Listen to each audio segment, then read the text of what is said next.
The wind howled through the cracked windows, carrying the scent of rain and something older, dust, wood, and time. Sarah stood at the edge of the driveway, staring at the house she had just bought for $900. It leaned slightly to one side, its paint long stripped away by years of neglect. The front porch sagged, and the door hung crooked like it was too tired to stay upright. Every instinct in her body screamed that this was a mistake. And yet, she couldn't look away. It wasn't much, just an old house on the edge of town that no one wanted. The kind of place kids dared each other to go near at night. But to Sarah, it was the only thing she could still afford. Her last hope after a string of heartbreaks, bad luck, and a divorce that had left her with nothing but her son, a few suitcases, and the fading strength to keep going. Her hand shook as she turned the rusty key in the lock. The sound echoed through the empty rooms like a whisper from the past. The air inside was cold and heavy, filled with the scent of damp wood and forgotten years. The floor creaked under her boots as she took her first steps, and for a brief moment, she thought she heard something move upstairs, a faint thud, like a door closing on its own. She froze. The silence stretched so long it felt alive. Then, slowly, she stepped further inside, brushing her fingers along the cracked wallpaper. Every inch of the place seemed to breathe history. She had no idea yet, but the moment she crossed that threshold, her life stopped falling apart and started uncovering the one story that would change it forever. The first night in the house didn't feel real. Sarah couldn't sleep. The rain outside had turned into a steady drizzle that tapped against the roof like a soft warning. The power had gone out hours earlier, and only the weak glow of her lantern flickered through the living room. Her son, Ethan, slept beside her on an old mattress they'd brought from their car, his small hand curled around her arm. She tried to close her eyes, but every sound in the house felt amplified. The groan of the floorboards, the whisper of wind through the cracks, the faint dripping from somewhere in the walls. She told herself it was just an old house settling, that there was nothing to be afraid of. But part of her knew better. There was something about this place that didn't feel abandoned, not completely. By morning, the rain had stopped. Sunlight filtered weakly through the dusty windows, illuminating particles that floated lazily in the air. For the first time, she could really see the house. The walls were covered in faded wallpaper, patterned with tiny flowers that had long since lost their color. The furniture left behind was heavy and old, draped in white sheets that looked like ghosts frozen mid-motion. But beneath the decay, there was beauty, carved wooden banisters, stained glass in the front door, intricate molding along the ceiling. Someone had once cared deeply about this place. She spent the day cleaning, pushing open windows that had been sealed shut for years. Dust clouds rose in waves, stinging her throat and eyes, but she kept going. Every room she entered told a different story: a nursery with a broken rocking chair, a study with shelves still full of books, a kitchen with a clock that had stopped at exactly 3:17. It was as if time had paused the moment whoever lived here last walked out the door. Ethan helped her for a while, until he got bored and started exploring. "Mom," he called out from the hallway, "I think someone left a picture here." She turned and saw him holding a small photograph, the edges curled and yellowed. It showed a family standing on the same porch they had walked across that morning. A man, a woman, and a little girl in a white dress. None of them were smiling. Sarah took the photo and felt a strange chill. The faces were clear enough to see the sadness in their eyes. On the back, written in neat cursive, was a date, June the 12th, 1954. She tucked it into her pocket, telling herself it was nothing, just another piece of the past. But something about it stayed with her. That afternoon, while scrubbing the floor near the fireplace, her sponge hit something solid. It didn't sound like wood, more like metal beneath the floorboards. Curious, she pried up a loose plank, her heart pounding with each creak. Beneath it was a small tin box, rusted shut and covered in dust. She hesitated before opening it, afraid of what she might find. Inside were old letters tied with ribbon, their paper fragile and stained with age. The handwriting was beautiful, elegant, looping, full of care. She unfolded the first one and began to read. It was from a man to his wife, written during the war. He wrote about how much he missed her, how he dreamed of returning home to their little girl, how he was saving money to rebuild the house they'd lost. The words were tender, hopeful, and painfully human. But at the bottom, something caught her eye. The signature. It was the same last name as the one on the deed she had signed 2 days ago. Holloway. She froze, staring at the name as if it could explain everything. Had this family been the original owners? Why had the house been abandoned for so long? And what had happened to them? She spent hours reading every letter, lost in their world. Each one painted a picture of love, of distance, of promises made and broken by time. The final letter was different, shorter, rushed, written in shaky handwriting. It simply said, "Asterisk, if you find this, please finish what we started. The house deserves to be whole again." Asterisk, when Sarah looked up from the box, the light outside had dimmed. The house was quiet, but it no longer felt empty. It felt like it was listening. She didn't know why, but tears filled her eyes. Maybe it was exhaustion, maybe it was something else, something deeper, something she couldn't name yet. Ethan came running in, holding another photograph he'd found. This one was taken in front of the same house again, but now it looked almost new, restored, bright, alive. "Mom," he said, his voice small, "do you think they lived here again?" She smiled faintly, brushing the dirt from his cheek. "Maybe," she whispered. "Or maybe they wanted someone else to." That night, as the lantern flickered once more and the wind began to stir outside, she couldn't stop thinking about the letters. The house wasn't just falling apart, it was waiting. And for the first time since her divorce, Sarah felt something she hadn't felt in years. Purpose. By the third day, the house began to feel different. It wasn't just the smell of fresh air after opening all the windows or the soft light that finally broke through the grime on the glass. It was something deeper, something she couldn't explain. The house no longer felt like a stranger. It felt aware. Sarah woke before sunrise, unable to shake the dream that had followed her through the night. A man's voice whispering something she couldn't quite make out, followed by the image of a small child standing by the staircase, pointing toward the basement door. She tried to laugh it off, but when she walked downstairs, the basement door really was open. Just an inch, but enough to make her stop in her tracks. She knew she hadn't touched it. Neither had Ethan. Curiosity won over fear. She grabbed her flashlight and slowly descended the narrow wooden steps. The smell of damp earth and rust hit her immediately. The beam of light cut through the dark, landing on shelves stacked with jars, tools, and boxes covered in cobwebs. Nothing unusual, until her light caught a glint of metal in the corner. She walked closer and brushed away the dust. It was a safe, small but heavy, half buried behind old crates. The dial was rusted stiff, the handle frozen in place. She tried to move it, but it didn't budge. She noticed something scratched faintly into the metal, the initials *J.H. the same as the man who wrote the letters. Her heartbeat quickened. That day, she called a locksmith from town. The man laughed when she told him where she lived. "That place," he said, "hasn't been anyone out there in decades. Folks say it's haunted." She smiled politely, pretending not to care, but the word lingered in her mind. Haunted.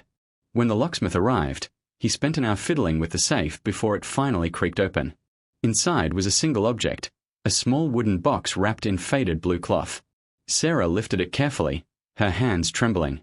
The locksmith watched curiously as she untied the cloth and revealed what was inside, a golden locket, still shining despite the years. When she opened it, her breath caught. Inside was a tiny black and white photo, the same woman from the letters, holding the little girl in the white dress. The locksmith whistled. "That's old," he said. "Could be worth something." But Sarah didn't care about its value. It wasn't gold that made her heart ache. It was what she found etched on the inside of the locket's lid. Asterisk for whoever keeps this house alive. Asterisk that night, Sarah sat by the fireplace with Ethan asleep beside her, the locket resting in her palm. The firelight danced across the walls, and for a moment, she could almost imagine the family who once lived here. The laughter, the footsteps, the sound of music echoing through the halls. The house didn't feel empty anymore. It felt grateful. Over the next few days, she threw herself into repairing it.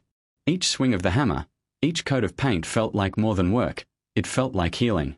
As she restored the rooms, she uncovered more hidden details. Initials carved under the window frame, a child's drawing tucked behind a floorboard, even a stack of old receipts from the 1950s pinned to a corkboard in the study. Every discovery made her feel closer to the people who once called this place home. But something else began to happen too. Small things she couldn't explain. The clock in the kitchen, which hadn't worked since she moved in, started ticking again. A door she knew she'd locked was open the next morning. One night, as she walked past the hallway mirror, she could have sworn she saw a reflection that wasn't her own. A woman's silhouette, standing right behind her, smiling softly. She didn't scream. She didn't run. Somehow, it didn't scare her.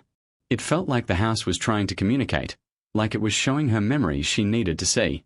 When she told Ethan, he looked at her curiously. "Maybe they're happy we are here," he said. She smiled, brushing his hair back. "Maybe they are," she whispered. Later that evening, as rain began to fall again, she placed the locket on the mantel beside the old photograph she'd found. The fire flickered brighter for a moment, and she could have sworn she heard faint laughter, the kind that lingers like a memory. For the first time in years, Sarah didn't feel lost. She didn't feel broken.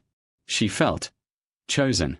By the end of the week, the house had stopped feeling haunted by strangers and started feeling haunted by memories. Sarah could sense it in the air, in the way the light filtered differently through the windows each morning, or how the scent of old wood sometimes gave way to something faintly floral, like perfume that had lingered for decades. She'd stopped trying to explain the strange occurrences. The whispers at night, the soft footsteps in the hallway when no one was there, even the way the air would suddenly warm as if someone invisible had entered the room, they no longer scared her. It was as if the house had accepted her, and she, in turn, had accepted its secrets. That evening, as she scrubbed the soot from the old fireplace, her hand brushed against something behind the brick. She froze, then pushed her fingers into the small gap and pulled. A loose brick slid out with a heavy scrape, revealing a hidden compartment. Inside, wrapped in yellowed fabric, was another letter, this one sealed with red wax. Her name wasn't on it, but the initials were the same ones she had seen in the old letters.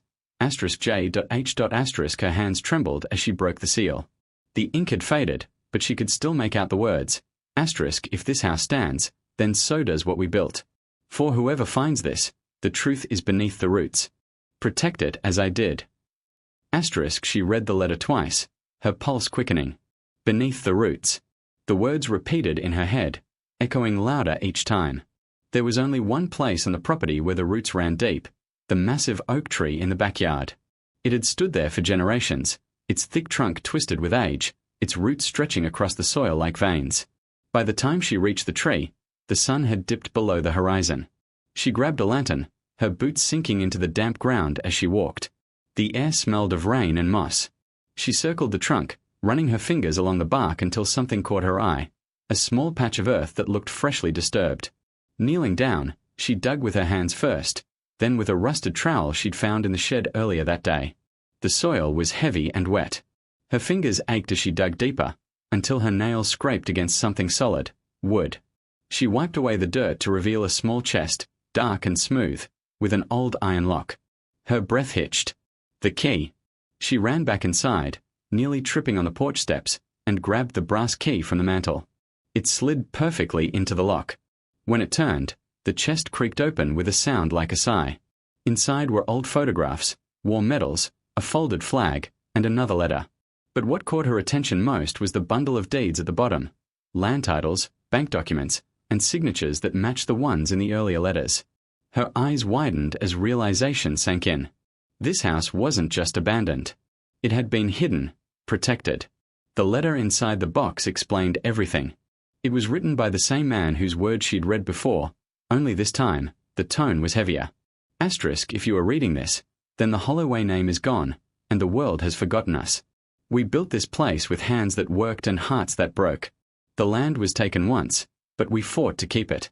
Buried here are the papers they tried to burn, proof that this home, this ground, was never theirs to claim. Tears blurred her vision. She ran her thumb over the edges of the letter, the ink smudging faintly. The Holloways hadn't abandoned their home. They had been erased, their legacy buried under time and neglect. And now, somehow, she had found what they couldn't protect. Thunder rumbled in the distance. The wind picked up, rustling the branches of the oak tree. For a brief second, she thought she heard a whisper carried through the air, faint, soft, almost like gratitude. She looked up, the lantern flickering in her hand, and saw the faint outline of something, a figure standing by the edge of the yard, just beyond the reach of the light. It didn't move. Her breath caught. But as lightning flashed across the sky, the shape was gone. Only the empty yard remained, the oak tree towering silently above her. Sarah stood there for a long moment, the rain beginning to fall in slow, deliberate drops. She clutched the chest to her chest, her heart pounding. Somewhere deep inside, she knew this wasn't the end of the story. It was only the beginning of understanding what the house had been waiting to reveal. The storm broke just before midnight. The wind howled through the cracks in the windows, and the rain came in heavy sheets that rattled the glass like a warning. Sarah couldn't sleep. The discovery under the oak tree had left her restless, her mind looping over the letter's final words. Asterisk, the truth is beneath the roots. Asterisk, what truth? She had already found the documents, the medals, the proof of ownership. What more could there be? She sat by the fire, the old locket warm in her hand, listening to the storm roll over the hills. Each gust of wind made the house groan, its walls shifting like something alive. The floorboards creaked even when she didn't move, and once or twice she could have sworn she heard a soft knock from somewhere deeper inside. The house wasn't just reacting to the weather, it was reacting to her. When the clock struck 12, Ethan appeared at the top of the stairs, rubbing his eyes. "Mom," he whispered, "why's the light on in the backyard?" Sarah's heart skipped. She turned toward the window. Sure enough, through the blur of rain, a faint golden glow pulsed near the oak tree, the same place where she'd found the chest earlier. She set the locket down and grabbed her lantern, pulling on her coat. "Stay here," she said quietly. But Ethan shook his head and followed anyway. The rain soaked them instantly as they stepped outside. The air felt heavier, thicker, like it carried something unseen. The light under the tree flickered, not like fire but like something electric, alive. When they got closer, Sarah realized it wasn't the ground glowing but the roots themselves. The rainwater pooled around them, reflecting strange lines carved into the wood, shapes that looked almost like letters. She knelt down, brushing the mud away with her hands, her breath visible in the cold. The carvings formed a pattern, looping into words she could barely make out. Asterisk, we kept her here. Asterisk, her pulse quickened. She dug where the words ended, the wet earth giving way easily. And there, buried beneath the largest root, she found another metal container, this one smaller and sealed tight. Ethan crouched beside her, his voice trembling. "What if we shouldn't open it?" Sarah hesitated. The box was cold, almost unnaturally so. But she couldn't stop now, not after everything she'd already uncovered. She twisted the latch, the metal protesting, then clicked open with a sharp snap. Inside was something wrapped in oilcloth, perfectly preserved despite the decades underground. She peeled it back slowly, revealing a stack of papers, and beneath them, a small leather journal. She opened the journal first. The handwriting was faint but legible, the same looping script as the letters she'd read before. The first entry dated back to 1945. Asterisk, they came for the land again. Said it wasn't ours, that it belonged to the company. But my father swore he'd never let them take it. He hid what mattered most. Told me one day someone with our name would bring it back. Asterisk, the entries grew darker as the pages turned. Mentions of men showing up at night, fires in nearby towns, and finally, silence. The last page simply read, asterisk, if they find this house, they'll destroy it all. So I'm leaving the rest where they can't reach. Not gold. Not money. The proof. Asterisk. Sarah's hand shook as she lifted the stack of papers beneath the journal. They were blueprints, maps, and correspondence, all stamped with the seal of an oil company that had gone bankrupt decades ago. It wasn't just land ownership. It was evidence of something larger. The company had falsified claims, seized farmland, and buried their tracks.